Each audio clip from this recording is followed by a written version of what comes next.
Advocate Abu Hena রাজ্জাকী gas সংকট জ্বালানি নিয়ে তো আমরা এক ধরনের ব্যাখ্যা পেলাম, কিন্তু আমি আরেকটু যদি একটু করে বলি, আপনার কাছে জানতে চাই যে বিএনপি নেতারাই বলেছেন যে বিদ্যুতের সাথে যেন তারা এইভাবে বলেছে যে রাশি খুব একটা ভালো না বিএনপির, এটা কেমন করে এটার ঘাড়ে আসেই একটা। তো তো একটু শুনতে চাই। না, গ্যাস এবং বিদ্যুৎ হ্যাঁ, দুইটা জিনিস কিন্তু একটার সাথে আরেকটা মারাত্মকভাবে জড়িত।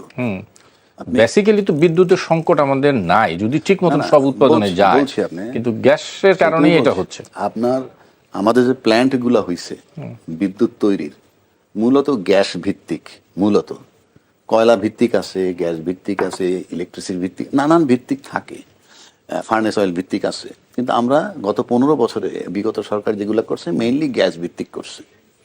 এখন গ্যাস ভিত্তিক করতে হলে আপনাদের সব মেইনলি আমদানি নির্ভর এটার উপরে।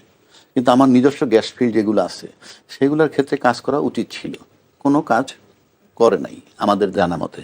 ওই যেটা বললো দুদু ভাই, এটা পিসের সরকারের কথা বলতেছি। এখন আপনি মনে করেন সেইটা তো রইলই, সেই সংকট তো আছেই। তা সত্ত্বেও ওই অবস্থার মধ্যে তো অন্তর্বর্তীকালীন সরকারটা ছিল। অন্তর্বর্তী সরকার সময় কিন্তু আমরা ঠিক এই জিনিসটা ফেস করি নাই। আমি বলবো না যে বিদ্যুতের অন্ত ছিল না, কিন্তু যেই ক্রাইসিসটা এই মুহূর্তে আমরা গেলাম এই জিনিসটা ছিল না। সেটা হয়নি, যেহেতু টার্মিনালে ভাসমান টার্মিনালে একটি টার্মিনালে একটা দুর্ঘটনার কারণে বন্ধ হয়ে আছে। আচ্ছা, সেটা রিপেয়ারের জন্য এটাও কিন্তু রাষ্ট্রের ব্যর্থতা, ম্যানেজমেন্টের ব্যর্থতা। আপনি এলজিপি আসলো, এলএনজি আসলো, কিন্তু আপনি ভিড়াইতে পারতেছেন না, আনলোড করতে পারতেছেন না। কথাটা তো সুন্দর না।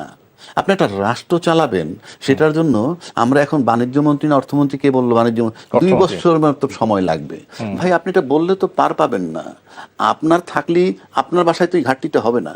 আপনি আপনার বাসায় বইলে দেখেন না যে 3 দিন খাবার পাবেন না, আপনি সার্ভাইভ করবেন কিভাবে? না, তাহলে সে কি বলবে যে আমি বলি গ্যাস উত্তোলন করে আমরা মানে আগামী রোববার থেকে শেষ করে দিব। আমাদের তো বেসিক প্রবলেম কিন্তু এইগুলির চেয়েও আপনি ভালো করে লক্ষ্য করে দেবেন, ঘুরে ফিরে কিন্তু জিনিস আপনার যাই থাক না সবসময় বাড়তি টাকা দরকার।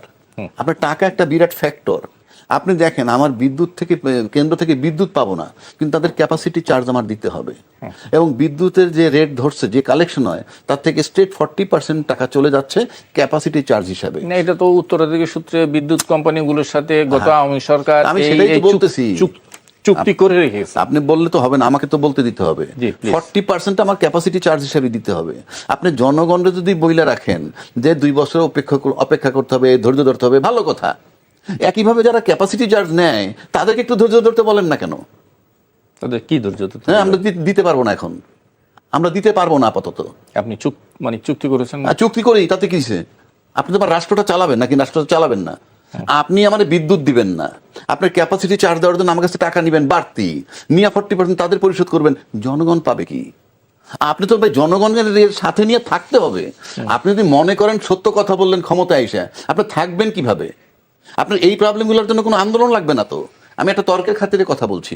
ধরেন আমি গ্যাস পাচ্ছি না, আমি গ্যাসের বিল দেবো, ফিক্স না গ্যাসের বিল, সে যেখানে কার্ড আছে নাহলে 1000 কত টাকা দিতে হয়, ওকে, আমি ওই জায়গায় থাকি, 1080 টাকা দিতে হয়। আমি গ্যাস পাবো না, বিল দিব। গ্যাস নাই অলরেডি, আপনি বিল দিচ্ছেন, তো আপনি বলেন যে আমার বিলটা নিবেন না। বিদ্যুৎ দিচ্ছেন না, বিদ্যুতের রেট বাড়াচ্ছেন। এটার মানে হচ্ছে কি, আমার যদি ক্যাপাসিটির বাইরে চলে যায়, আমি গ্যাস বিল দিতে পারতেছি না। ফর এক্সাম্পল, গ্যাস নেই, আপনি লাইনটা কাইটে দেন, দিলেন, আমি তর্কের খাতিরে বলতেছি। বিদ্যুৎ দিতে পারতেছি না, বিদ্যুৎ লাইন কাইটে দেন, আপনি চলবেন কিভাবে? আমার লাইন কেটে দিবেন, আমার গ্যাস লাইন কাটেন, বিদ্যুৎ সব কাটেন, আমি অন্ধকারে থাকি, কোনো সমস্যা নাই। আপনি চলবেন কিভাবে? রাষ্ট্রটা চলবে কিভাবে? কাজে আপনি বইলেই তো পার পাবেন না। যেহেতু এই সরকার নির্বাচনের আগে বলছে, ফখরুল ইসলাম আলমগীর জোরালো কণ্ঠে বলেছে নির্বাচিত সরকার আসলে কোনো সংকট থাকবে না। অনির্বাচিত সরকারের সময় 250 আন্দোলন দেখছি, এই সরকার আসার পর কোনো আন্দোলনও নাই। সব সংকট কেটে যাবে নির্বাচনের পর। তাহলে কি নির্বাচনের পর আমরা সঠিক লোক চুজ করিনি? আবার কি নির্বাচন চাইবো আমরা? নির্বাচনেই যদি সংকট সমাধান রাস্তা হয়, তো নির্বাচন তো হইলো, এরপর 1 দিন 2 দিন, অলরেডি 6 মাস গেল। আপনি এখন বলতেন আরো 2 বছর লাগবে। না, সেটা তো বলছে যে গ্যাস বাপেক্স থেকে নতুন গ্যাস কূপ খনন করা, সেগুলো উত্তোলন করা, সেটার থেকে রেজাল্ট পাওয়া, এই সময়টা তো আসলে লাগবেই। এই 2 বছর বসে থাকবেন আপনি? না, ব্যবস্থা নিশ্চয়ই অন্য কোনো ব্যবস্থা হবে। তাহলে তার আলাপ করে লাভটা কি এখানে? অন্য কোনো ব্যবস্থা হবে কি? ব্যবস্থাটা কি? জাতিকে বলেন আমার গ্যাস বিল নিয়েন না, আমি গ্যাসও পাবো না, বিল দিব, বিদ্যুৎ পাবো না, বিল দিব, ওভার চার্জ দিব, 40% ক্যাপাসিটি চার্জ দিবেন। ওদেরকে এত ভয় কেন? আপনি আগে দেশ বাঁচান, দেশ জনগণের সাথে আসেন, ক্যাপাসিটি চার্জ দিব না ফর এক্সাম্পল, দেখি কি হয়। দেশের জনগণ আপনার সাথে থাকবে। আমার মনে হয় আপনার বক্তব্য ক্লিয়ার। আমি আপনি কার উপরে ডিপেন্ড করতেছেন, জনগণের উপরে না ক্যাপাসিটি চার্জ যাদেরকে দেন তাদেরকে আপনি সংকোচ করতেছেন? আগে জনগণ, নিশ্চয়ই সবার আগে জনগণ। জনগণ আপনার সাথে থাকলে কিসের ক্যাপাসিটি চার্জ? আমি বিদ্যুৎ পাই না, ঠিক আছে, আমার সংকট, আমার টাকা নাই, তুমি নিবা না ক্যাপাসিটি চার্জ, 6 মাস অপেক্ষা করো। জনাব শামসুজ্জামান যদু, অ্যাডভোকেট আবু হেনা রাজ্জাকি অনেক কথা বলেছেন, অনেক বিষয় এসছে। এই বিষয়ে যদি আপনার কোনো কথা থাকে আপনি বলবেন। আমি মানে পাশাপাশি আরেকটি প্রশ্ন আমি আপনার কাছে দিয়ে রাখছি। আজকে ভারতের ইন্ডিয়ান এক্সপ্রেস বলেছেন, ভারতীয় কর্মকর্তাদের বরাত দিয়ে জানিয়েছেন যে শেখ হাসিনাকে ফেরত দেওয়ার সিদ্ধান্ত নেবে ভারতীয় আদালত। কেন তারা এই সিদ্ধান্ত আসছে, এই নিউজে সেটা উল্লেখ করেছেন এবং তারা এটি বলেছেন যে এটি কোনো রাজনৈতিক বা কূটনৈতিক সিদ্ধান্ত হবে না, অর্থাৎ শেখ হাসিনাকে ফেরত দেওয়ার বিষয়ে এটি কোনো রাজনৈতিক বা কূটনৈতিক সিদ্ধান্ত হবে না। 2013 সালে দ্বিপাক্ষীয় বন্দি বিনিময় চুক্তি এবং 1962 সালের প্রত্যর্পণ আইন, ভারতীয় প্রত্যর্পণ আইন অনুসারে পালিয়ে আসা অপরাধীর বিষয়ে যা বলা আছে সেখানে ভারতের কোর্টের ইচ্ছা করলে সে পররাষ্ট্র মন্ত্রণালয় সিপিবি একটি উইং, সেই উইং এই জিনিসটা নিতে পারে, অর্থাৎ আদালতের মতামত নিতে পারে এবং সেক্ষেত্রে এটা ভারতীয় সরকারের হাতে আর নাই, এরকম একটি রিপোর্ট তারা করেছে। এই বিষয়ে শুনতে চাই আপনার কাছ থেকে। This is Bharat. তা আমি আগে একটু ওই জ্বালানি বিষয়ে একটু কথা বলি, বেশি না। প্রথম কথা হচ্ছে যে বর্তমান সরকারের অর্থমন্ত্রী কিন্তু সত্যটাই উচ্চারণ করেছে, সেটা কিন্তু রাগঢাক করে কিছু বলেননি। সব ঠিক আছে, একটু সামান্য সমস্যা আছে, এটা আমরা দেখছি এমন না, কিন্তু তিনি পরিষ্কার করে গত সরকারের প্রসঙ্গ বলেননি বটে, কিন্তু সমস্যাটা ওই জায়গায় সৃষ্টি হয়েছে। গত সরকার মানে ডক্টর ইউনূস সাহেবও কিছু করেনি, শেখ হাসিনা বা ডক্টর ইউনূস ওইভাবে এই মীমাংসাগুলো হয় নাই। যেগুলো ধারাবাহিকভাবে হাতের মধ্যে ছিল সেটা দিয়ে 18 মাস চালিয়ে দিয়েছেন। কিন্তু এটা আমদানি নির্ভর যদি থাকে এই সেক্টরটা, জ্বালানিটা, ব্যবসায়ী সম্প্রদায়ের, আমি খোলামেলায় বলি, তারা হয়তো অখুশি হবে, তাদের লাভ হবে, জনগণ ভুগবে। এটাকে রাষ্ট্রীয়ভাবে আবার একটা প্রসঙ্গ সামনে নিয়ে আনার চেষ্টা করা হচ্ছে যে বেসরকারি খাতে এটা দেওয়া যায়, হ্যাঁ, দিয়ে দেওয়ার যায় কিনা। আমি বলবো এটা হবে আরেকটা প্রশ্নবোধক অবস্থা। মানে যেখানে সরকারি এটা মানে নির্ভর করছেন, সেখানে জনগণ এই জ্বালানি খাতটাকে এত একটা গুরুত্বপূর্ণ বিষয় জ্বালানি গ্যাস, এটাকে বেসরকারি মানে এটা আমার বিবেচনা, ব্যক্তিগতভাবে বলেন, এটা দলীয় ব্যাপার না, ব্যক্তিগতভাবে আমি মনে করি যে এইটা নিয়ে পার্লামেন্টে আলোচনা হতে বা পেশাজীবীদের মধ্যে রাজনৈতিক ব্যাপারে, তারপরে এই ব্যাপারে যদি করতে হয় সিদ্ধান্তটা, তারপরে ঠাস করে এটা সিদ্ধান্ত নেওয়ার মতো ঘটনা না। আর জ্বালানিকে মীমাংসার যোগ্য না করতে পারলে আমাদের অর্থনীতি বড় ধরনের ধাক্কা খেতে পারে। কলকারখানা, যেটা ইতিমধ্যে আপনি বলেছেন যে বিভিন্ন জায়গায় বন্ধ হয়েছে, কিন্তু সরকারের উদ্যোগ আছে বন্ধ কলকারখানা ওপেন করা, যাতে সেখানে মানে আমাদের কর্মীরা চাকরি পায়, যারা ছিলেন তারা আবার ওই কাজটা পায়, শ্রমিকরা সেখানে যেতে পারে। কিন্তু এই খাতটা যদি জ্বালানি মানে নির্ভর হয়ে থাকে, মানে কলকারখানা, সে জ্বালানি ঠিক না করলে তো ওইগুলো ঠিক হবে না। না, কিন্তু দুদু ভাই, যখন আপনি একটি খুব দায়িত্বশীল পর্যায়ের থেকে যদি সত্যি কথাই বলছেন, ঠিক আছে, কিন্তু 2 বছরের কথা যখন আমি শুনি তখন আমার মনে তো অনেক না 2 বছরে উনি আলটিমেট বলছেন, কিন্তু এমার্জেন্সি বলে কিছু কথা আছে। মানে আপনার কাজ চলছে, আপনি তার মধ্যে ব্যবস্থাও নিচ্ছেন, আপনি একের সব ব্যবস্থা নেওয়ার পরে ওপেন করবেন, এটাও হতে পারে, কিন্তু তাহলে তো 2 বছর অনেক কর্মী টিকেও থাকতে পারবে না, অনেক সংসার ধ্বংস হয়ে যাবে। সেই জন্যে অতীতে যাই ঘটুক না কেন, বর্তমান নির্বাচিত সরকারে মানে জোরে সোরে আমার বিবেচনায় এই কাজটা নিতে হবে। এবং আমি নিশ্চিত আমাদের মাননীয় প্রধানমন্ত্রী জনাব তারেক রহমান সকল ক্ষেত্রে কিন্তু নিজে এগুলো দেখছেন, বিশেষ করে মানুষের বেকার সমস্যা, এই বিষয়গুলো তিনি নিশ্চয়ই এটা সিরিয়াসলি ভাববেন বলে আমার কাছে মনে হয়। দ্বিতীয় যে প্রশ্নটা ভারতের, এটা আমি শুরুতেই বললাম, দিস ইজ ইন্ডিয়া, সেটি হচ্ছে 2 বছর বসিয়ে উনি কি জেলে রাখছিলেন অপরাধী হিসাবে? না, সেই দেশে তো কোনো অপরাধ করেন নাই উনি। না, এই দেশে করছে তো, তাহলে ওই দেশে কেন আপনি কোর্টে নিয়ে যাচ্ছেন? তাকে পাঠানোর ব্যাপার নেই? না, কোর্টে নিয়ে যাচ্ছে বলা হচ্ছে ওই পত্রিকার বরাত অনুযায়ী। না, আমি ওই জায়গাটায় বলছি, আপনি এটা যেদিন গেছে তার পরের দিনই বলতে পারতেন, তারপরের দিন বলতে পারতেন। 2 বছর লাগলো। আমার পাশে তো আইনজীবী রয়েছেন, রাজ্জাকি ভাই তো আছে। আইন আদালত এটা বলছে না, এটা রাজনৈতিক নেতৃত্ব বলছে। উনি আইন আদালতের কাছেও যান নাই, সরকারও যায় নাই। তার মানে আরেকটা চ্যাপ্টার ওপেন করতে চাচ্ছে তারা, কি করে আরো সময় মানে বাড়ানো যায় লম্বে। আমার কাছে সেটা প্রশ্ন হয়। শেখ হাসিনা আমাদের দেশে ক্রিমিনাল হোক, নেত্রী হোক, সাজাপ্রাপ্ত দণ্ডপ্রাপ্ত আসামি হোক, যাই হোক, সেটা এই দেশের, সেই সময় উনি নিজের জীবন বাঁচানোর জন্য ওই দেশে গেছেন, ওই দেশ তারকে আশ্রয় দিছে, ঠিক আছে। এখন তো সে পরিস্থিতি নাই। আনলেই ফাঁসি হয়ে যাবে এটা কে বলছে?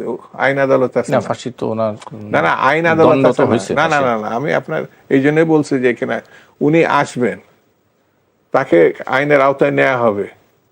আইন তাকে আপিল করতে সুযোগ দিবে কিনা এটা কোর্টের ব্যাপার। তো সেটা আমার আইনজীবী এখানে আছেন, তিনিও ভালো বলতে পারবেন। যদি না হয়, যদি না হন, তাহলে পরে তাকে তো ফাঁসিতে ঝুলতে হবে।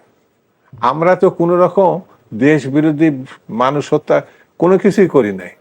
একাধিক মামলা না, একাধিকবার জেলে গেছি, দিনের পর দিন জেলে থাকছি। আমি তো 2.5 বছর জেল খাটছি।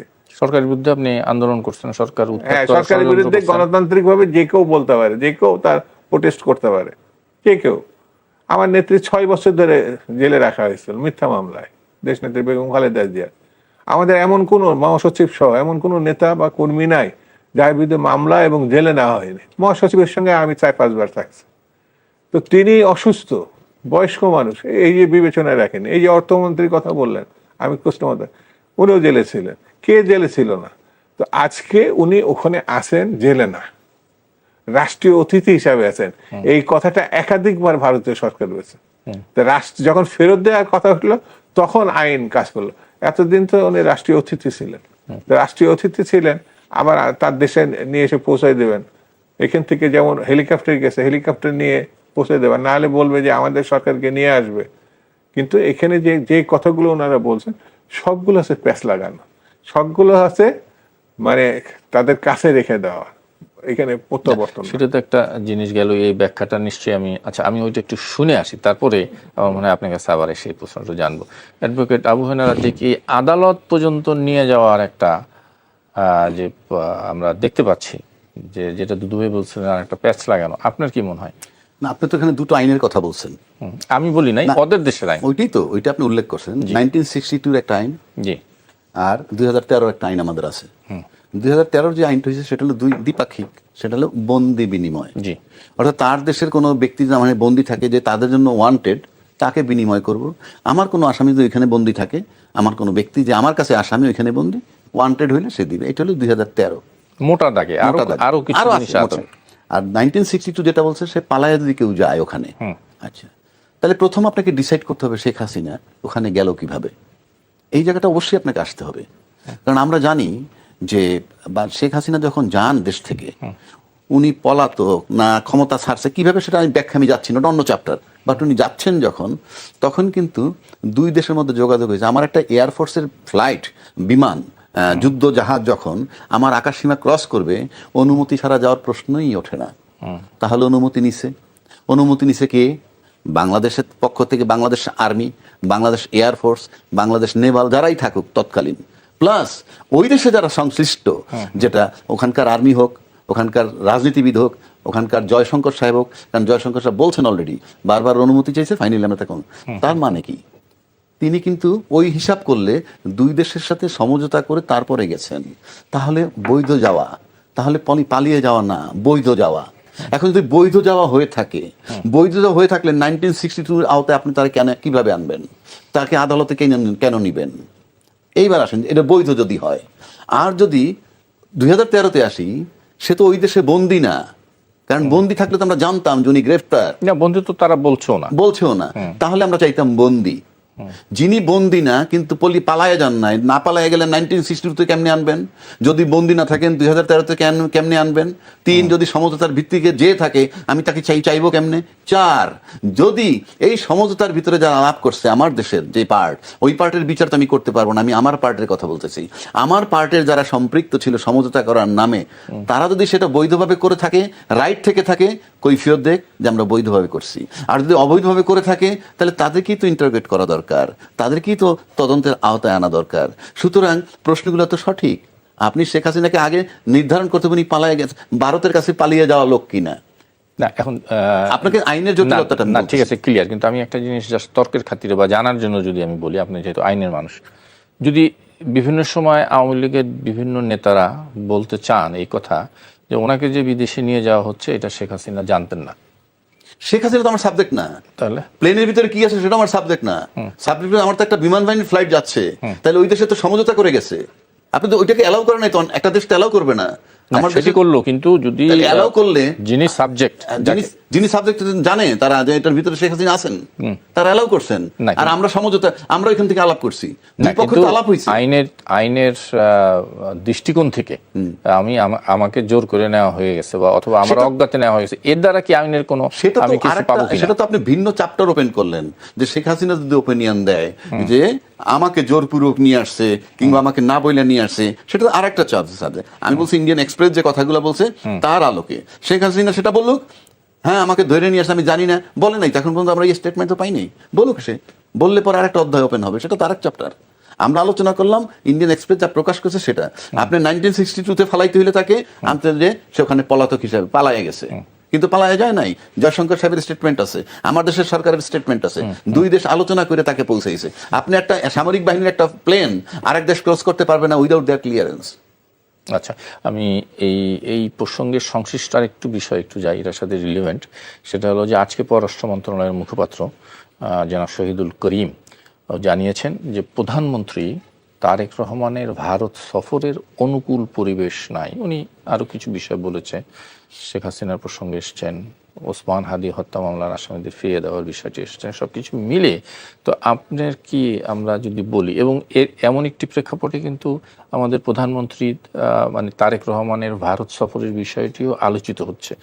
আপনার কাছে একটু শুনতে চাই এই বিশ্লেষণ যে শেখ হাসিনার প্রত্যাপন, ফিরিয়ে দেওয়া, হাদির বন্দীদের ফিরিয়ে দেওয়া, সব কিছু নিয়ে কি তারেক রহমানের ভারত সফরের বিষয়টি আসবে নাকি? এখানে কিন্তু মোটা দাগে পররাষ্ট্র মন্ত্রণালয় থেকে মুখপাত্র যেটা বলেছেন সেটা হচ্ছে এই অনুকূল পরিবেশ সৃষ্টির জন্য আহ্বান জানিয়েছে বাংলাদেশ ভারতকে, যে জনাব তারেক রহমান প্রধানমন্ত্রী বাংলাদেশ তিনি যেতে আগ্রহী, কিন্তু অনুকূল পরিবেশ, আপনি যে দুটো প্রসঙ্গ উত্থাপন করেন সেটা আলোচনা হয়েছে। এটা ভালোভাবে মানে ভারতের হাতে আছে শেখ হাসিনা, তাদেরকে বলতে হবে দিবে কি দিবে না। ব্যবস্থা নিচ্ছেন, কোর্টে নিয়ে গেলেন, এখন সর্বশেষ কোর্টে নিয়ে গেলেন, মানে এটা সরকারের হাতে নাই। তো এটা তো মানে কূটনীতি সুলভ প্যাচ লাগানো, আমার বাংলা ভাষায় যেটা বলে প্যাচ লাগানো।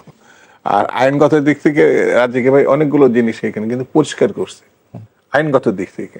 আর আমি রাজনৈতিক বিবেচনায় মনে করি যে আমরা যখন একটা জিনিস স্বচ্ছ আছে কিন্তু আমি এটাকে স্বচ্ছ রাখবো না মনে করি, তখন অনেকগুলো জিনিস সামনে নিয়ে আসছে, এটা ভারত করেছে। আর হাদি সাহেব, যে হাদি আমাদের ছাত্রনেতা, সাবেক ছাত্রনেতাকে নির্মমভাবে হত্যা করা হয়েছে, তারাও কিন্তু ওখানেই পালিয়ে আছে এবং ভারত তাদেরকে গ্রেপ্তারও করছে, জেলও আছে। তো সেই জিনিসটাও যদি শেখ হাসিনা সাবেক প্রধানমন্ত্রী, শেখ হাসিনা শেখ মুজিব সাহেবের কন্যা, শেখ হাসিনা বড় মাপের মানুষ, আপনি লক্ষ্য করবেন। কিন্তু এই জন্যই বিষয়টা এখন জটিলতার মধ্যে আটকে আছে। হাদি হত্যার বিষয়টি একটা খুনি স্বীকার করলেন, তারপরেও আপনি পাঠালেন না, তার মানে এখানে বিষয়টি হাদি বা শেখ হাসিনা না, তারা এটা নিয়ে একটা বার্গেনিং করার একটা পরিস্থিতিতে থাকতে চাচ্ছে, আমার কাছে মনে হচ্ছে। এটা ব্যক্তিগত অভিমত আমার। জি, আচ্ছা দুদু ভাই, আরেকটা বিষয় আমি যদি একটু আপনার সাথে অ্যাড করি, সেটা হলো শেখ হাসিনা তো ঘোষণা দিয়েছেন যে উনি ডিসেম্বরে আসবেন। তার এই আশাটার কি আমরা অপেক্ষা করতে পারি না যে আসুক? মানে আসুক, তারপরে কি বুঝে যাবো? না না না, আমি বলছি যে আমরা কি এই যে এই আশা নিয়ে আমাদের সরকার অথবা আপনার দল কি কোনো আমার ভীত? দল, আমার সরকার দল ফেরত চায় কিনা সেটা তো বুঝতে হবে। মানে ভীত সন্ত্রস্ত যে শব্দটা আপনি বললেন, উচ্চারণ করলেন, জনগণ একজন খুনির যদি মানে নিখোঁজ থাকতো তাহলে আলাদা কথা। এখানে গণহত্যার সঙ্গে তিনি সম্পৃক্ত। হাজার হাজার কোটি টাকা মানুষের সম্পদ তিনি পাচার করছেন। এই মোটা দাগের দুইটা ঘটনা, যেটা জাতিসংঘ পর্যন্ত তদন্ত করে একটা সংখ্যা উল্লেখ করছে। তো এর সঙ্গে সে যুক্ত। তো সেই যুক্ত মানে দেশের জনগণ চায় একটা খুনিকে ফেরত পাঠাক ভারত, আর মানে তাদের টাকা যেন বিশ্বের থেকে যেখানেই পাচার করুক সেটা ফেরত আনা হয়। তাদের নামেই তো তাদের টাকা আছে সুইস ব্যাংকে, এটা বিভিন্ন মাধ্যমে আসছে। প্রশ্ন হচ্ছে যে ভারত কেন তাকে এইসব প্যাচ লাগানোর কথা, সর্বশেষ আদালতের কথা আপনি যেটা বললেন, তো কেন? সে যেটা আমার তো বন্ধু, পরীক্ষিত বন্ধু, প্রতিবেশী আপনার। শুধু প্রতিবেশী না, 71 সালে তারা নিজেরাই দাবি করে যে তারা আমাদের বন্ধু, আমরাও স্বীকার করি। তো বন্ধুর সঙ্গে বন্ধুর এই ধরনের আচরণ তো যত উপযুক্ত না। আমরা একটা খুনিকে চাচ্ছি, সাজাপ্রাপ্ত ব্যক্তিকে চাচ্ছি, ঠিক আছে? আমরা কি আমার আইন আদালত, আমার আইন কি বলে সেটা তো তারপরের ব্যাপার, বিষয়টা কিন্তু তারপরের ব্যাপার। আমাদের আইন আছে, আদালত আছে, বিচারক আছে, আইনজীবী আছে, বিশেষজ্ঞ পর্যায়ের আছে, যারা ওটা পরে ফেস করবে। তাদেরও মানে এই যে আসামি হিসেবে শেখ হাসিনা, কথার কথা, তারও তো অনেক আইনজীবী আছে। কিন্তু এইগুলো কোনোটাই আপনি ফেস করতে চাচ্ছেন না। ফেস করতে মানে সে তো আইনের শাসনের প্রতি কখনো শ্রদ্ধাশীল ছিল না। সেই জন্য আমার কাছে মনে হয়েছে এই ক্রাইসিসটা ভারত এবং আমাদের যে বন্ধুত্ব, যেটা ওই যে আমাদের প্রধানমন্ত্রী যাওয়ার অনুকূল পরিবেশ তৈরি হচ্ছে না, এটা ভারতকে দায় নিতে হবে, এটা আমার কাছে মনে হয়। আমি অনুকূল পরিবেশের সাথে একটু অ্যাড করি। জি প্লিজ। আসলে অনুকূল পরিবেশটা তো আপেক্ষিক। আপেক্ষিক বলতেই ভারত সরকার কি বলবে, নিশ্চয়ই আমাদের প্রধানমন্ত্রীর সাথে দেখা হলে বলবে, যদি প্রশ্ন রেজ করে, হ্যাঁ পরিবেশ অনুকূলে আছে আপনার, কোনো সন্দেহ নাই, কোনো টেনশন নাই, ইত্যাদি ইত্যাদি। কিন্তু আমার সরকার প্রধান তো ওনার অনুকূল পরিবেশটা উনি বিবেচনায় নেবেন। উনি বিবেচনায় যতক্ষণ পর্যন্ত স্যাটিসফাইড না হবেন যে পরিবেশটা অনুকূল আছে কিনা, এটা তাকে স্যাটিসফাইড হইতে হবে। আপনি আমার এক জায়গায় বললি তো আমার পরিবেশ অনুকূল কিনা, আমি আপনার উপর আস্থা রাখবো কিভাবে? কারণ যেটা দুদুভাই বলল যে শেখ হাসিনা যেভাবে যাক সেটা তো বৈধ অবৈধ প্রক্রিয়া, আমি আপনাকে বললাম। কিন্তু তার ইন এডিশন তার বিরুদ্ধে অলরেডি একটা মৃত্যুদণ্ড তার হয়ে আছে। কার্যকর হবে কি হবে না সেটা অন্য চ্যাপ্টার, কবে হবে না হবে সেটা হেভি ওয়েট বললি আপনি আজকে আসলেই কালকে ঝুলিয়ে দিতে পারবেন না, সেটা অন্য চ্যাপ্টার। কিন্তু তার বিরুদ্ধে যে অভিযোগগুলো আছে, এখন অনেক অভিযোগ চলমান, সেই সব কিছু যদি আমরা মিলাই, তাহলে সে ন্যাচারালি যদি ওইখানে বসে থাকে, তাহলে তখন কি মনে হবে যে বিষয়টা কেমন না, একটা অস্বস্তি। সেটা তো গেল, কিন্তু উনি যে আসতে চাচ্ছেন, উনি যে আসতে চাচ্ছেন সেটাও তো আমাদের এক ধরনের, সেটা হলো শোনেন, যখন আপনি কারো বন্ধু হবেন বা বন্ধু হিসাবে আপনাকে যদি কেউ ট্রিট করে, তখন তার ব্যাড টাইম বন্ধুর পাশে থাকতে হয়। তো শেখ হাসিনার ব্যাড টাইমে তারা তার পাশে আছে naturally. It's a lesson to all other people, যারা এখানে আরো যারা আছে, যারা মনে করেন শেখ হাসিনার অনুসারী হয়ে শেখ হাসিনার লাইনের কাজগুলো করবেন, তাদের একটা আস্থার ব্যাপার থাকতে হবে। সেই আস্থাটা দেওয়ার জন্যই শেখ হাসিনাকে এইভাবে তাদের শেল্টার দিতে হবে, এইটাই স্বাভাবিক। আপনার কি মনে হয় উনি কি আসবেন আসলে? আমার ব্যক্তিগতভাবে আমার কাছে মনে হয় যে শেখ হাসিনা আসবে কি আসবে না আমি বলতে পারি না। কারণ তবে যদি সে আসে তাইলে হয়তো তার কতটা নিরাপদ, যেমন আমাদের একজন উপদেষ্টাও বলছেন তার সম্পূর্ণ নিরাপত্তা দেওয়া হবে। এগুলো যদি এনশিওর করা হয়, যদি আসলে আমার কাছে মনে হয় লাভের চেয়ে লোকসান বেশি হবে আমাদের। বিশেষ করে এই সরকারের উপরে রাজনৈতিক একটা বিশ্রী চাপ পড়তে পারে। সেটা কেন বলছি আমি, হয়তো আমার কথাটা শুনলে দুদুভাই কি মনে করবে আমি জানি না। কারণ আওয়ামী লীগের কোটি কোটি কর্মী বলে, ফাইন, আমি ওই বিতর্কেও যাচ্ছি না, বাট বড় দুটো দলের একটা বিএনপি, একটা আওয়ামী লীগ। সুতরাং ন্যাচারালি বিএনপির যেমন জনসমর্থন আছে, আওয়ামী লীগেও তাদের আছে। এখন দুইটা দলেরই কিন্তু লক্ষ লক্ষ কোটি কোটি যে সব তাদের সমর্থক তা না, ডাই হার্টেড কিছু থাকে। সেটা যদি 15% করেও হয়, তাহলে বিএনপিরও 15% আছে, জীবন দিয়ে দিবে, আওয়ামী লীগের 15% আছে। সেই লোকগুলা কিন্তু যখনই শেখ হাসিনা ঢাকার মাটিতে পা রাখবে, আপনি সাথে সাথে তারা মানসিকভাবে রিগেইন করবে, শক্তি রিগেইন করবে। মানেই না যে কালকে সকালেই মাঠে নেমে যাবে, শক্তি রিগেইন করবে। 16 বছর যে প্রশাসন লালন পালন করে গেল সেই প্রশাসনের ভিতরে বেশিরভাগ লোক সে কি হয়ে আছে, বাট প্রশাসনের লোক কিন্তু খুব জটিল পরিস্থিতিতে পড়ে নাই, কিছু গ্রেপ্তার হয়েছে। ওরা তখন কি হবে, মানসিক একটা শক্তি পাবে, উনি ফেরত যখন আসছে একটা ভরসা আছে। 3, মিডিয়া তার পক্ষে রেগুলার লেখা শুরু করবে, তার এই উনি আসছেন, এখন সরকার দেখবে, এখন মৃত্যুদণ্ড কার্যকর করার পালা, হোয়াট এভার ইট ইজ, সে কিন্তু মিডিয়ায় থাকবে। এই 3টে বিষয় যদি মিলান আপনি একত্র করে, তাইলে দেখবেন যে 30% প্রশাসনের লোক যদি ইম্পার্শিয়াল সাইলেন্ট হয়ে যায়, তাহলে দেখবেন এই 30% সরকারি কর্মকর্তার প্রভাব বিএনপি কাছ থেকে মাইনাস হয়ে যাবে।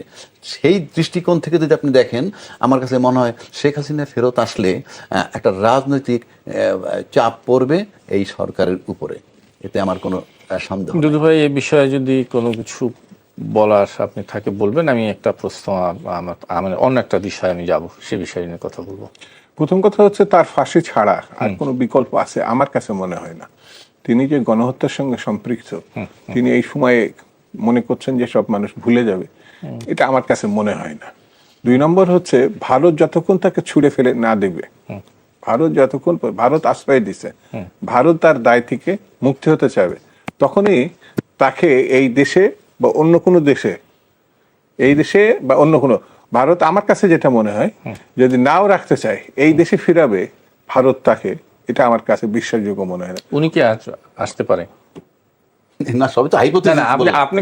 আমার কাছে যেটা মনে হয়, যে উনি যদি উন্মাদগ্রস্ত হন, মানে সেন্স কোনো কাজ করছে না, তাহলেই সেইখানে আসবে। আদারওয়াইজ এখন তার আশা, আপনি এই ডিসেম্বর পর্যন্ত তো আমরা, আল্লাহ যদি বাঁচাই রাখে, আমরা যদি সুস্থ থাকি, তাহলে তো আমরা দেখতে পাবো। খালি এতটুকু লিখে রাখেন, তাকে দড়ি দিয়ে বেঁধে টেনে এসেও এই দেশে নিয়ে আনতে পারবেন না। আনা তো তার পরের কথা, দড়ি দিয়ে টেনে হিসড়ে নিয়ে আসতে পারবেন না। যতক্ষণ তার জীবন থাকবে সে এই দেশ থেকে বাইরে থাকার চেষ্টা করবে। কারণ আছে, ইতিমধ্যে তার ফাঁসির অর্ডার হয়ে আছে। কোনো সুস্থ মানুষ এই তার অনুকূলটা কি? আওয়ামী লীগ 2 বছরে তো আমরা দেখছি, আরো 10 বছরও এই ধরনের পতন, এই ধরনের ঘটনা 55 বছরে না, গত 1 শতাব্দীতে নাই। কোনো রাষ্ট্র প্রধান, সরকার প্রধান এইভাবে মানে বিতাড়িত হয়েছে। আরে ভাই, হোসেন মোহাম্মদ এরশাদও গণঅভ্যুত্থানেরই পতন হয়েছে, কিন্তু সে এই দেশেই ছিল, এমনকি জেলেও খাটছে, কিন্তু তার অবস্থাটা চিন্তা। আমরা সবাই জানি যে তাকে ছিঁড়ে ফেলবে, মেরে ফেলবে, খুন হয়ে যাবে, এটাই শ্রীলঙ্কার প্রেসিডেন্ট তো চলে গেছিল, মানে আমার দেশের কথা। কিন্তু এখনো তার থেকে, মানে সে যে ঘটনাগুলো ঘটে গেছে, আমার কাছে মনে হয় না যে বরঞ্চ তার দলের কেউ যদি মনে করে যে রাজনীতিতে নেতৃত্ব দেবে আওয়ামী লীগ প্রতিষ্ঠা করে, সেটাও একটা রাজনৈতিক ঘটনা হতে পারে। কিন্তু সে আবার রাজনীতির নেতৃত্ব দেবে, এক উন্মাদ ছাড়া আর এটা ভাববে কে? এমন মনে হয় একটু ভিন্ন। তবে আমি একটু বলি এটা, মানে এই একটা বিষয়ে বোধহয় সবাই ঐক্যমত্য আছে আর কি, পার্লামেন্টে যারা আছে, বিশেষ করে জামাত 68 সিট পাইছে, আর মহিলা আসন নিয়ে বোধহয় 76 বা 77টা, এনসিপি 8টা 10টা আছে, এবং এই বর্তমান সরকার। 3টা শক্তি, সরকার তো ক্ষমতায় আসেই, বাকি 2টা শক্তি কোনোভাবে তার প্রেজেন্সটা হয়তো অ্যালাউ করবে না।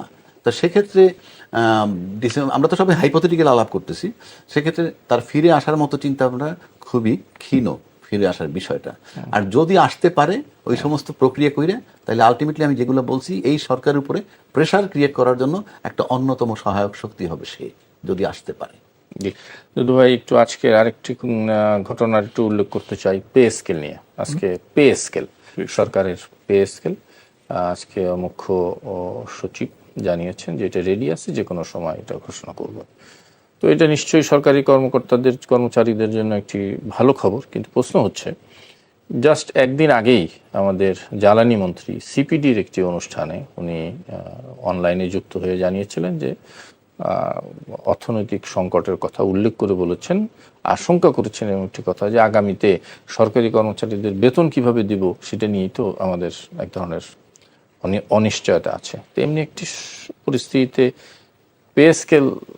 নতুন পে স্কেল ঘোষণা আপনি কিভাবে দেখেন? মানে আপনার এটা জ্বালানি মন্ত্রী বলছেন, সিপিডি সমাবেশে সেটা গতকাল এটা বলছে। আর যদি না হয়, হ্যাঁ জি, অর্থমন্ত্রী বলছেন পে স্কেল, অর্থমন্ত্রী না, আজকে সচিব জানিয়েছেন, তার মানে সচিবের একটা মন্ত্রণালয়ের দ্বিতীয় ব্যক্তিত্ব, জি জি, মানে উনি সরকারের মুখপাত্র এই মুহূর্তে। মানে পে স্কেল নিয়ে যেটা উনি যেহেতু বললেন সচিব মহোদয়, তো ওইটা কি আমরা সরকারি ভাষ্য পয়েন্ট হিসেবে নিব। জি, তো কিছু মানুষ আছে না, বাড়তি কথা বলে, মানে এই পে স্কেলের ব্যাপারে যে মন্ত্রণালয়ের সচিব, মানে দ্বিতীয় ব্যক্তি বলবো, মন্ত্রীর পরেই যিনি, তো তিনি মুখপাত্র হিসাবে যদি কথাটা বলে থাকে, আমি তারটা নিব না মন্ত্রীটা নিব, যিনি জ্বালানি নিয়ে কোনো সন্তোষজনক কাজ করতে পারছেন না, সেখানে প্যাচ লাগানোর জন্য আরেক জায়গায় তিনি গেছেন, তারটার মধ্যে থাকলে বোধহয় তিনি ভালো করতেন, এটা আমার কাছে মনে হয়েছে।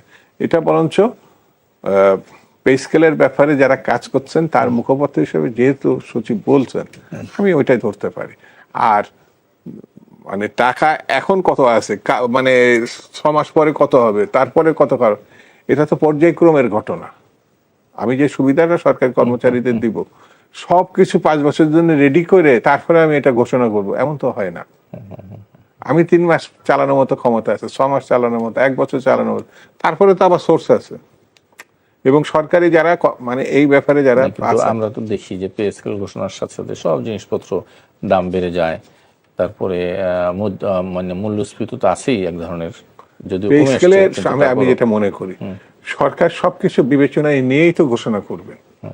সচিবরা মনে করলে বা সরকারি কর্মকর্তারা মনে করলে হবে না, এটা সরকারের টোটাল মেকানিজম সবকিছু মিলে তারপরে তো এটা যদি মনে হয় যে ঘোষণা করার যোগ্য, তাহলে তারপরে তো ঘোষণা করবে।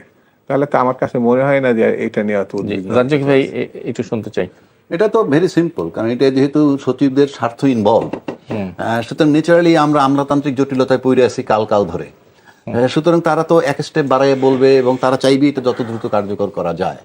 কিন্তু প্রশ্ন আমার সেটা নয়, সেখানে নয়। প্রশ্ন হচ্ছে যে আপনি এই যে পে স্কেল, নবম পে স্কেলে আমি দেখছি যেটা, সেটা সর্বনিম্ন বেতন যেটা ধরা হয় 8,200 টাকা, সেটা হয়ে যাচ্ছে প্রায় 20,000, এবং 78,000 টাকা যে বেতনটা, সেটা হয়ে যায় প্রায় 1,60,000, অর্থাৎ 100 থেকে 140% পর্যন্ত বৃদ্ধি হবে বেতন। আপনি ভাবেন এটা তো এই বাজেটে নাই। এবারের যে বাজেটটা হইল সেটার ভিতরে নবম পে স্কেল ধরে তো বাজেট দেওয়া হয় নাই যে তাদের এই টাকাটা দাও, অলমোস্ট ডাবল টাকা হয়ে যাবে। 90,000 কোটি টাকা প্রায় 1,80,000 কোটি টাকা হয়ে যাবে। এই টাকা আপনি কোত্থেকে দিবেন? এখন আমলারা এমন একটা জায়গায় থাকে যে তাদের স্বার্থ রক্ষার জন্য সরকার বাধ্য হয়ে যায়, কারণ 18 লক্ষ লোক সরকারি কর্মকর্তা কর্মচারী 18 কোটি লোকের নিয়ে খেলে, আর এই খেলার প্লেয়ারগুলো হইলো তার রাজনীতিবিদরা। এবং রাজনীতিবিদদের সেই ক্যাপাসিটি আমি দেখি নাই যে কন্ট্রোল করতে পারে, এখন পর্যন্ত সেরকম আমি দেখি না। কারণ বললে হয়তো আমাকে কেউ বলতে পারে আমি ছোট করে দিই, নো, আমরা কথায় কথায় বলি রাজনীতি তো সেই মেধা প্রজ্ঞা, সেই সিদ্ধান্ত দেওয়ার ক্ষমতাটা থাকতে হবে, না হলে মন্ত্রী বলে এক কথা, সচিব বলে দিল আরেক কথা। মন্ত্রী ঠিক ওই বিষয়ে আজকে বলেন না, উনি আগে অর্থনৈতিক সংকট নিয়ে কথা বলতে গিয়ে বলেছেন। আমি যে জায়গাটা আসতেছি উনি বিরোধিতা করেন, ঠিক আছে, আপনি যে বাস্তবায়নটা করবেন, আপনার টাকা দেওয়ার খাতা একটাই, সেটা হলো গভর্নমেন্ট রাজস্ব। তা আপনি যে 90,000 কোটি টাকার বেতন, বাৎসরিক বেতন 1,80,000 কোটি টাকা করে ফেলবেন, এই টাকাটা নিবেন কার কাছ থেকে? আমার কাছ থেকে। আপনার কি রাইট আছে যে 18 লক্ষ লোকের টাকা দেওয়ার জন্য 100 থেকে 140% বাড়াইয়া আমার কাছ থেকে টাকা নিয়ে যাবেন? আমার গ্যাস নাই, বিদ্যুৎ নাই, দ্রব্যমূল্যের ঊর্ধ্বগতি, আপনি এরা কি ভয় পাচ্ছেন? স্ট্রেট কেন বলেন না দেশের এই অবস্থায় নো পে স্কেল? এই ক্ষমতা থাকতে হবে সরকারের, এই গার্ড থাকতে হবে। আপনি তো তুলু করলে হবে না। আপনি যেমন জনগণকে বলে ফেলেন 2 বছর পরে আমরা এটা করবো বা 6 মাস এটা হবে, স্ট্রেট বলে দেন। আপনাকে বিবেচনায় নিতে হবে দেশের পরিস্থিতি কি। আজকে আপনার পে স্কেল বাড়াই দিব, কালকে দ্রব্যমূল্য হু করে ঊর্ধ্বগতি হবে, তাহলে সাধারণ জনগণ আমার কোথায় যাবে? ভোটের বেলায় আমাকে লাগবে, আর ভোটের পরে আপনি 12টা 14টা কর্পোরেট পালবেন, আর 18 লক্ষ কর্মচারী পালবেন। রাষ্ট্র সেজন্য নয়। রাষ্ট্র কিন্তু একটা পতাকা না। আপনি বাংলাদেশের সরকার, আপনি 18 কোটি লোকের সার্ভ করবেন, 18 লক্ষ লোকের না। You are to be very careful about it. আমার মনে হয় ক্লিয়ার। ছোট্ট আরেকটু বিষয় আলোচনা করে আমরা আজকের অনুষ্ঠান শেষ করতে চাই। দুদু ভাই, যদি আপনি আমাদের রাজ্জাকি ভাই যে কথাটা বললেন, 18 লক্ষ নয় 18 কোটি মানুষের কথা সরকারকে বিবেচনা করতে হবে। 18 কোটি মানুষ তো সরকারের মাথার মধ্যে আছে, এই কারণে 18 কোটি মানুষই এই সরকার প্রতিষ্ঠা করছে। তো এই সরকারকে আমি ছোট করে দেখছি না। তার ক্যাপাসিটি না থাকলে, মানে কোনো নেতৃত্ব দেওয়ার মানে দক্ষতা যোগ্যতা না থাকলে সে একটা কোনো সিদ্ধান্ত নেবে, এটা আমার কাছে মনে হয় না। এই সরকারে অনেক বিচক্ষণ ব্যক্তিরা আছে, এখনো পর্যন্ত কোনো পে স্কেল এই সরকার থাকা অবস্থায় মানে 6-7 মাসে হয় নাই। তো তখনই দিবে যখন সেটা বাস্তবায়ন হবে। জি, একটু রাষ্ট্রপতি নির্বাচন নিয়ে একটু কথা বলতে চাই। আজকে দুটো যে নমিনেশন পেপার সাবমিট হয়েছে নির্বাচন কমিশনের, দুটো নমিনেশনই বৈধ হয়েছে। এটা হলো বিএনপির পক্ষ থেকে আমাদের মির্জা ফখরুল ইসলাম আলমগীর, আর 11 দলের পক্ষে কর্নেল অশোক ওলি আহমেদ। তো একটু শুনতে চাই যে আসলে এই নির্বাচনে এরকম একটি অবস্থায়, আমরা তো বহুদিন যাবত রাষ্ট্রপতি নির্বাচনে আসলে সেই অর্থে কোনো নির্বাচন আসলে আমরা দেখিনি, 91-এ একবার ছাড়া। তো আপনার কি মনে হয় এটা বিরোধী দল এরকম একটা প্রার্থী কেন দিল? তারা বিরোধী দল ভালো বলতে পারবে, কিন্তু তারপর না, বিরোধী দল দিছে, এটা তো আমার কাছে মনে হয় না যে খারাপ। তবে সরকারি দল সিদ্ধান্ত নিতে, কারণ বিরোধী দলের পক্ষ থেকে এই কথা বলা হয়েছে যে এই সিদ্ধান্তটা সরকারি দল যদি আগে নিত তাহলে হয়তো বিরোধী দল প্রার্থী দিত না, এই ধরনের তারা ইঙ্গিত দিছে। তো এই ক্ষেত্রে বিরোধী দলের প্রার্থী প্রত্যাহার করার সুযোগ আছে। হ্যাঁ, যেমন ওকে হয়, আবার একটা সার্টেন পিরিয়ড পর্যন্ত প্রত্যাহারের সুযোগ থাকে, তারপরে এটা ইলেকশনে যায়। তবে আমার কাছে মনে হয়েছে অতীতে হয় নাই বলে এখন হলে দোষের হবে। সর্বসম্মত হলে ভালো হতো, কিন্তু সেটি যখন না করা যদি সম্ভব না হয় তাহলে ইলেকশনে স্বাভাবিক কারণে তো বিএনপি প্রার্থী জয়লাভ করবে। কিন্তু আমার প্রশ্নটা ছিল যে এরকম নিশ্চিত একটি পরাজয় জেনে বিরোধী দল কেন প্রার্থী দিল? আরেকটি প্রশ্ন হলো, রাষ্ট্রপতির মতন একটি চেয়ার, যেটা সর্বোচ্চ রাষ্ট্রের সর্বোচ্চ পদ, সেই পদে একজন প্রার্থীকে নির্ণয়ে আমরা বিরোধী দল, সরকারি দল সবাই মিলে একটা ঐক্যমত্যে আসতে পারলাম না কেন? এটা ভিতরে অনেক ঘটনা থাকতে পারে, অথবা যে কোনো কারণে ঐক্যমত হয় নাই, সেগুলো আমরা এই মুহূর্তে আলোচনা নাই বা করলাম এই কারণে যে অনেক দূর পর্যন্ত এগিয়ে গেছে ঘটনাটা। মানে তো এখন প্রার্থী প্রত্যাহারের ক্ষেত্রে যে সময়গুলো আছে ওই পর্যন্ত অপেক্ষা করা। আর দুই, গণতান্ত্রিক আপনি বিধি ব্যবস্থায় যদি মানে ফলোয়ার্স হন, মানে তাহলে নির্বাচন হচ্ছে অত্যন্ত উপযুক্ত একটি ঘটনা। আমরা চাচ্ছি যে রাষ্ট্রের সর্বোচ্চ জায়গায় সর্বসম্মত হয়ে একটা মানুষ বসুক, তাই না? একের পরিষ্কার করে কথা বলি, বিএনপির রাজনীতি আর জামাতের রাজনীতিতে এক না। এখন জামাতের যদি তারা মনে করে প্রার্থী দিয়ে বিএনপির সঙ্গে প্রতিদ্বন্দ্বিতা করে এই নজির স্থাপন করবে, তাদের নিশ্চয়ই একটা নজিরের একটা ব্যাপার আছে। আমার মনে হয় যে এটা ওপেন রাখা ভালো। ভিতরে আলাপ হতে পারে, কারণ এখনো সময় আছে, যে প্রত্যাহার করে একক প্রার্থী হয়ে যাবে আর ইলেকশনের দরকার হবে না। আমার যেহেতু সময় আছে, দেখা যাক। রাজীব ভাই একটু শুনি। আমি সিম্পল, যদি আপনি প্রত্যাহার করাতে পারে বিএনপি সরকার, সোজা হিসাব, কারণ আমরা জানি এগুলো আন্ডারস্ট্যান্ডিং এ হয়, অর্থাৎ তাকে যদি বসানো যায় নির্বাচন থেকে, তাইলে আপনি বিনা প্রতিদ্বন্দ্বিতায় নির্বাচিত হয়ে গেলেন, ভোটের ব্যাপার আর থাকতেছেই না, ব্যালটও ছাপানো হবে না, কিচ্ছু হবে না, ঘোষণা করে দিবে। আর যদি সে থাকে মাঠে এবং তারপর নির্বাচন হয়, তাতেও বিজয় সুনিশ্চিত বিএনপির প্রার্থী। কারণ 70 অনুচ্ছেদ বলে দিচ্ছে দলীয় সিদ্ধান্তের বাইরে ভোট দিলে সদস্যপদ থাকবে না। বাংলাদেশে আমরা তো এই আবহাওয়ায় বড় হয়েছি, সদস্যপদ হারাবে তামাশা।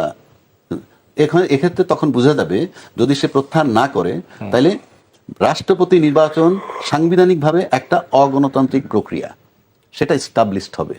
আর যদি না, আমি একটু ক্লিয়ার হলাম না, আবার একটু বল। রাষ্ট্রপতি পদের নির্বাচনে ভোটের যে বিষয়টা, প্রক্রিয়াটা অগণতান্ত্রিক, অর্থাৎ হাত পা বেঁধে ভোট নেওয়ার জন্য ওই 70 অনুচ্ছেদ আছে। অর্থাৎ আপনার কোনো স্বাধীনতা নাই, আপনি কোনো বিবেককে কাজে লাগাইতে পারবেন না। এইটাকে যদি এই ব্লেমটা না নিতে চায় এই বর্তমান সরকার, তাহলে যে কোনো প্রক্রিয়ায় এই কর্নেল অলি সাহেবকে প্রত্যাহার করানোটা উত্তম। তখন ভোটের বিষয়টা আসবে না, আর সে মাঠে থাকলে পরে ওই প্রক্রিয়াটা এস্টাবলিশড হয়। এটা গেল একটা দিক। দ্বিতীয় দিক, জামাত নিশ্চিত হারবে জেনেও 11 দলীয় তারা কেন দিল, সেটা আমার কাছে মনে হয় তারা কিছু একটা বার্তা, আমি বলেছি আরো এক জায়গায়, অনেকেই বলছেন, সেটা হলো এই যে আমরা তো সবাই মুক্তিযুদ্ধের চেতনার পক্ষের কথা বলি, এবং উনি জামাতে যোগও দেন নাই। সম্প্রতি আমি জানছি, আমি অনেক জায়গায় বলছি জামাতে যোগ দিচ্ছেন, ইনফ্যাক্ট ওনার দল আলাদা, উনি জামাতে যোগ দেন নাই, 11 দলের জোটের মধ্যে আছেন। সুতরাং সেই হিসেবে বিবেচনায় নেই, আমাদের জিয়াউর রহমান সাহেব ওনার টোয়াইসে ছিলেন, 1 নম্বর। 2 নম্বর, ফ্যামিলি মেম্বার, খুব ঘনিষ্ঠ। 3 নম্বর, উনি বীর বিক্রম, মুক্তিযোদ্ধা বীর বিক্রম। 3 নম্বর, উনি এমপি হয়েছেন, মন্ত্রী হয়েছেন, সব দিক থেকে তারপরে উনি একজন মুক্তিযোদ্ধা। আমরা যেহেতু সবাই মুক্তিযোদ্ধার চেতনার পক্ষে কথা বলি, সুতরাং সেক্ষেত্রে কোনো বিনা দলিলেই তো তাকে অ্যাকসেপ্ট করার কথা সব দলের। যেহেতু সে জামাতি নয়, সে তার দল নিয়ে আলাদা সত্তায় আছে।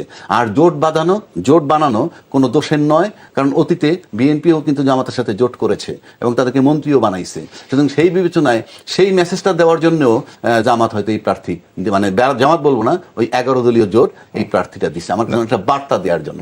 রাজ্জাক ভাই, আপনি 70 অনুচ্ছেদের কথা বলেছিলেন। আমি যদি একটু সময় বেশি নাই হাতে, তারপরও একটি রিট হয়েছে আমরা জানি হাইকোর্টে 70 অনুচ্ছেদ নিয়ে। এবং শুনেন, 70 অনুচ্ছেদে যে রিট হয়েছে সেই রিটে বলছে যে প্রেসিডেন্টের যে নির্বাচনের তফসিল সেটা পিছাইতে বলছে। কি বইলা? 70 অনুচ্ছেদ বইলা।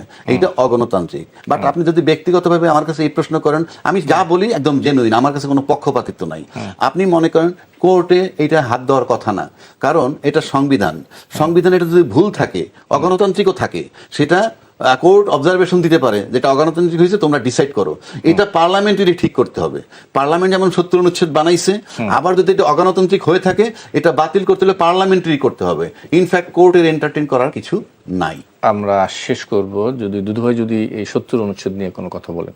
এটা পার্লামেন্ট করছে, পার্লামেন্টের বাইরে গিয়ে এটা মানে বাতিল করার কোনো সুযোগ নাই, কোর্টের হাত দেওয়ারই ক্ষমতা নাই। হ্যাঁ, কোর্ট তো পারবে না। তো এই বিষয়টা যদি পার্লামেন্টে ডিসাইড না হয় তাহলে এটা থেকে যাবে, এবং থেকে যাওয়া অবস্থায় সিদ্ধান্তটা হবে রাষ্ট্রপতি কে হচ্ছে। বিদ্যুৎ ও গ্যাসের অভাবে আজকে প্রথম আলো তাদের লিড আইটেম করেছে, বিদ্যুৎ এবং গ্যাসের অভাবে শতাধিক শিল্প কারখানা উৎপাদন বন্ধ হয়ে গেছে। আরও অনেক শিল্প কারখানা তাদের প্রোডাকশন নিয়ে ধুঁকছে। এমন একটি পরিস্থিতিতে জনজীবনে তো ভোগান্তি আছে, গ্যাসের চুলায় গ্যাস নাই, সিএনজি তেল দীর্ঘ লাইন, এমন একটি অবস্থা হয়েছে। তার চাইতে বড় কথা হলো যে আজকে অর্থমন্ত্রী আবার বলেছেন যে আসলে স্থায়ী এই সমস্যার সমাধানের জন্য অন্তত বছর 2 লাগবে, এত সহজ এটা হবে না। কিন্তু তাহলে কি হচ্ছে? মানুষের এই ভোগান্তি নিরসনে সবাই আঙ্গুল কিন্তু আপনার দলের প্রতি, সরকারের প্রতি। জি, আপনাকে ধন্যবাদ। আর এই অনুষ্ঠান যারা দেখছেন, আমাদের রাজ্জাকি ভাই সহ সবাইকে শুভেচ্ছা।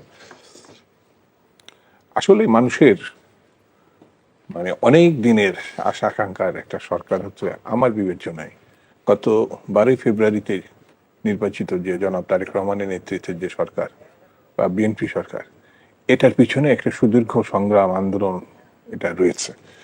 তো সেটি একটা স্বপ্নের ব্যাপার আছে যে নির্বাচিত সরকার আসলে মানুষের, বিশেষ করে দেশবাসীর যেসব মানে সমস্যা আছে, যেমন জ্বালানি সংকট, এটা কিন্তু এই পর্যায়ে মানে হঠাৎ করে আসে নাই। এটা ধারাবাহিকভাবে এই জ্বালানি সংকটটা, বিশেষ করে অনেকে মনে করে তেল বা ফুয়েল বা এইসব জিনিস কিছু কিছু আছে যেটা মানে মধ্যপ্রাচ্যে যুদ্ধকালীন ঘটনা, যেটা ইরান এবং আমেরিকার যে লড়াই, সেই জন্য বন্ধ। হ্যাঁ, সেটাও একটি কারণ, কিন্তু এর ব্যাকগ্রাউন্ডে যে অব্যবস্থাপনা, বিশেষ করে গ্যাস, অর্থাৎ এটাকে পুঁজি করে মানে হাসিনা সরকার, পরে 2 বছরের যে সরকার 18 মাসের ডক্টর ইউনূস সাহেবের যে সরকার, সেটা ম্যাক্সিমাম আমদানি নির্ভর করেছে। আমাদের গ্যাস, প্রাকৃতিক যে সম্পদ আছে সাগরে বা বিভিন্ন জায়গায়, সেটিকে উত্তোলনের উদ্যোগ বা পরীক্ষা নিরীক্ষা এগুলো কিছুই করা হয়নি, একদম টোটাল বন্ধ হয়ে আছে, একে টোটাল বন্ধ। তো ওটি আগে ইনভেস্টমেন্ট এবং আমাদের যে স্বচ্ছতা বা অস্বচ্ছতা যেভাবে বলি, কিন্তু আমাদের এই সমস্যাটা মুখোমুখি হয় নাই। গ্যাসের আজকে যেটা আপনি উল্লেখ করলেন যে যানবাহনে যে গ্যাস নিতে গিয়ে মানে আমার কাছে অনেকে ব্যাখ্যা করছে 4 ঘন্টা 5 ঘন্টা বসে থাকার পরে তারা খুব এমনটাই মানে গ্যাস পায় যেটা 2-3 ঘন্টার বেশি তারা পরিবহনে ব্যবহার করতে পারে না। চাপ নাই ওতে, গ্যাস চাপ নাই। তো মানে এটা বাড়ি ঘরে যে রান্না বান্না পর্যন্ত মানে গৃহবধূরা এটা মাঝরাত্রে করে, এই ধরনের ঘটনা আছে। স্বাভাবিক কারণে এটা সংকট না, গুরুতর সংকট আমি বলতে পারি। কিন্তু সরকার আসার পরে এটি তার ঘাড়ে এসে মানে উত্তরাধিকার সূত্রে এসে পাইছে। হ্যাঁ, এখন যে সব সমস্যাগুলো হবে সেটা তো বিএনপির কাছেই সেটা মীমাংসা চাবে, প্রত্যাশা তার কাছে, এই সরকারের কাছে চাবে। এটা আমি দোষের কিছু মনে করছি না। তো আমি অর্থমন্ত্রীকে ধন্যবাদ দিই যে অতীতের ঘটনার কারণে বাস্তব ঘটনা তিনি বলেছেন, শুনতে খারাপ লাগবে, 1-1.5 বছর এটা মানে মোকাবেলা করতে যাবে, এইটা 7 দিনে পরে হয়ে যাবে বা 2 মাস পরে হয়ে যাবে, কিন্তু কিছুই হলো না।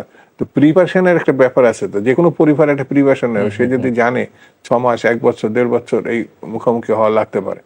কিন্তু মিথ্যা সংবাদটা তো আমার বিবেচনায় এই সরকারের, আমি অর্থমন্ত্রী, উনি একটা প্রবীণ মানুষ, সত্যটাই বলছে, অনেকে এটা সহজভাবে নিতে পারবে না, কিন্তু এটা তিনি সহজভাবেই বলছে। কিন্তু যেটা মারাত্মক, মানে আমদানি নির্ভর, অর্থাৎ সেখান থেকে 2 পয়সা কামানোর জন্য, আমদানি মানেই তো সেখানে একটা পার্সেন্টেজের ব্যাপার, কিন্তু খাতওয়ারি হলে পরে এই পার্সেন্টেজের সম্ভাবনা খুব কম থাকে। সেই জন্য ওইসব সরকার, বিশেষ করে হাসিনা বা ডক্টর ইউনূসের, আমি মনে করি অস্বচ্ছতা শুধু না, আখের গোছানোর যেটা আছে এখন জনগণের ঘাড়ে পড়ছে। এখন বেকারদের, বেকার মানে কেউ মোটরসাইকেল চালিয়েও অনেক ছেলে তার অনেক পরিবার ছিল চালায়। হ্যাঁ, একটা পরিবার চালায়, নিজেরা পড়াশোনা করে, তারা নিজেরা চলে একটা মোটরসাইকেল উপরে। সেখানে যদি সেই মানে তেল অথবা একটা গাড়ি ভাড়া নিয়ে যে চালাচ্ছে, গ্যাস, এগুলো না থাকে, আমি এটা লাক্সারি কোনো বিষয় বলছি না, এখানে শত শত ছেলে মেয়েরা এখানে কাজ করে, এইভাবে নিশ্চয়ই তারা এটা একটা- জীবনযাপন করে। তো সেই বিবেচনা থেকেও এটা, তবে আসার ব্যাপার আছে যে এই সংকট ওইভাবে মীমাংসার চেষ্টা করার সঙ্গে সঙ্গে কিন্তু আমদানিও মানে উদ্যোগ নেওয়া হয়েছে, বেশ কিছু কার্গো মানে চট্টগ্রামে এসে ভিড়ছে, এগুলো আমি সংবাদ মাধ্যমের কথা বলছি, কিছু আসছে। তো এটা যদি আরো সিরিয়াসলি করা হয়, যে আমি সাগর থেকে গ্যাস উত্তোলনের মুহূর্তগুলো কিভাবে এটা ফেস করব, এবং আমার ধারণা সরকার এটা মানে নতুন সরকার হলো তড়িৎ যে কিছু ব্যবস্থা নিয়েছে, এই জন্য আমি মনে করি যে আগামী দিনগুলোতে সমস্যা থাকলেও মানে সেটা সহনীয় পর্যায়ে থাকবে। নিশ্চয়ই আমরা সে আশাই করি। আমি একটু যাই